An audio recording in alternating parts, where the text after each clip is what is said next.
Now see the rootlets of the purple color cranial nerve, which is the accessory nerve. That is the 11th cranial nerve, which is pure motor nerve. Let me tell you that it has two parts, the cranial part and the spinal part. So for the description, let's move towards another diagram or cut section of the medulla oblongata, in which its nuclei are buried, and also its one of its nucleus is placed in the spinal cord segment. Let me discuss first that there is the motor main nucleus of this accessory nerve, its cranial part, which you call it the nucleus ambiguous. The lower part of the nucleus ambiguous is taking part in the formation of the motor nucleus of the cranial root of the accessory nerve. And another thing, clearly you can see that on both sides, both cerebral hemispheres, they are giving fibers, the corticonuclear fibers, and this motor nucleus is receiving from both sides of the cerebral hemispheres, and information are coming into it. Now you can see that there is a spinal root of the accessory nerve. From where it has come? It has come from the upper C5 spinal segments and ascends upward through the foramen magnum, and it is trying to join the cranial root of accessory nerve near the jugular foramen, and after combining to form a single trunk, you would say, they travel for a short distance, then separates from the cranial root and runs downward to be separated. The cranial root, let me show you from another diagram.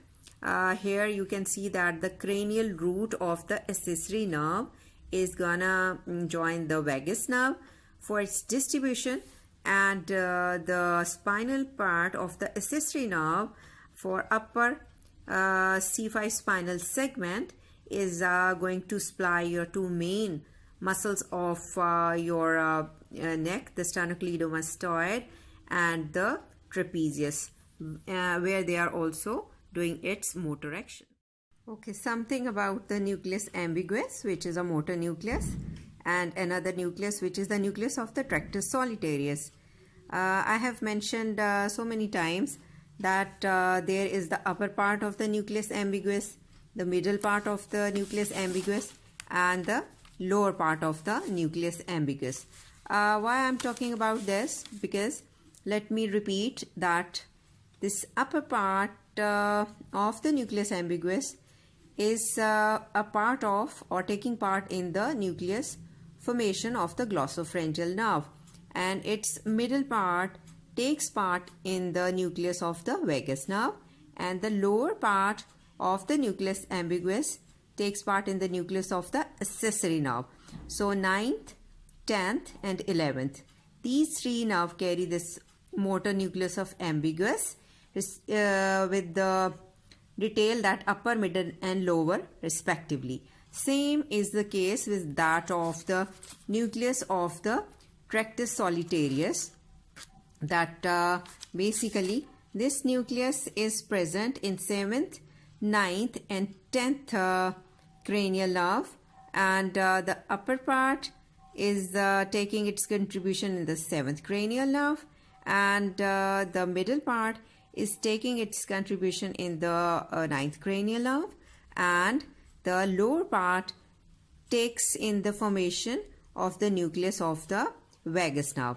And there is another thing about the nuclei, that the superior salivatory nucleus, which I have mentioned that it is present in the 7th cranial nerve. So remember the rule that the 7th cranial nerve is upper in rank, so the superior word is attached with the salivatory nucleus, just to make a cram about it. Then there is the 9th cranial nerve, glossopharyngeal, which is in lower rank, you would say, in numbering. So it has the inferior salivatory or inferior word is attached with the salivatory nucleus.